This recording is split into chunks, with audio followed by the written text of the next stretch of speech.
kalibre. So marami tayo ngayong nagagawa. So may natapos tayo kanina Samsung at Midea.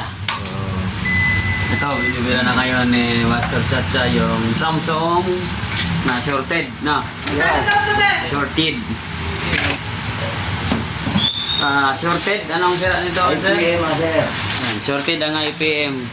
IPM. So, no power ang outdoor. So na-check niya shorted yung nilagay sa W. So ito nga kay Master. Kabisita kami. So shorted yung system IC niya. Mayroon system IC dyan, Master. Master. Kung talagang bubunutin mo lang din ang system IC. Sige, sir. Ayun, sir. Mayroon dyan. Ito lang ang sir.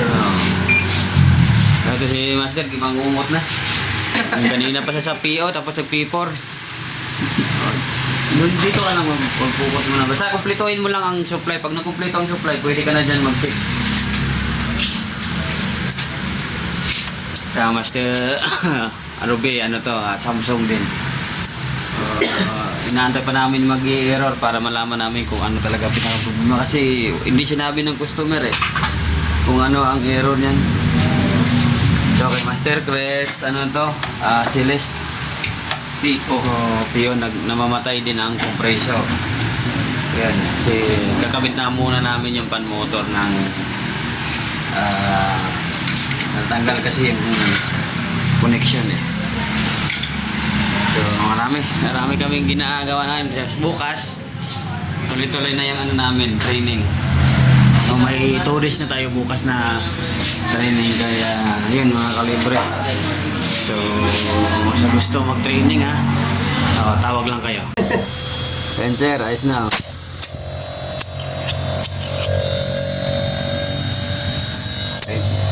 LO1 kaya ko din pala ito. Pan motor, outdoor, indoor, ayos.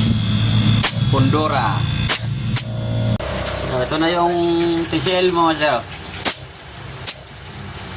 TCL mo yan. So yan, ito yung indoor mo. Okay.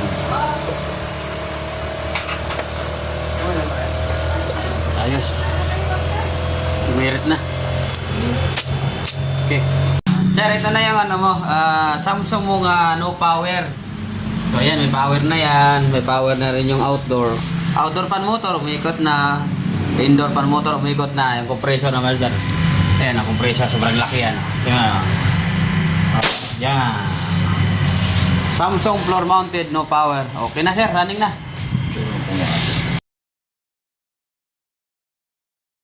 Kung ano ang single namin, so deserve namin yan ng ganong single dahil talagang electronics, napakahirap talaga yan.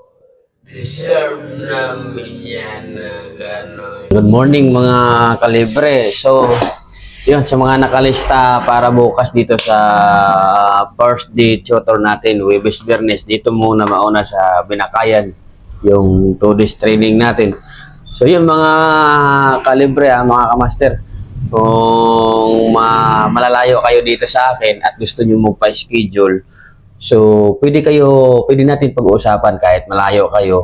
Usapan natin na pupunta ako diyan para ako na mismo ang papasyal sa area nyo. Magturo, mag-training kung paano tayo mag-repair ng board. So dahil panahon ngayon, kailangan talaga natin, may basic electronics, kailangan talaga natin na tamang pag-check. At least mayroon tayong idea, mayroon tayong tamang findings, tamang pag-check. Kasi pag nagkakamali tayo ng findings, so malaking gastos niyan.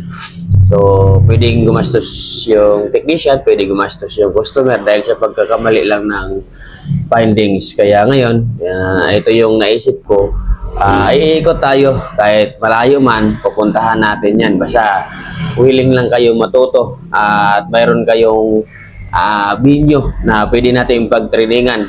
2 days lang, so marami na kayong mga idea na makukuha. So, may mga error. So, pag-usapan natin yan.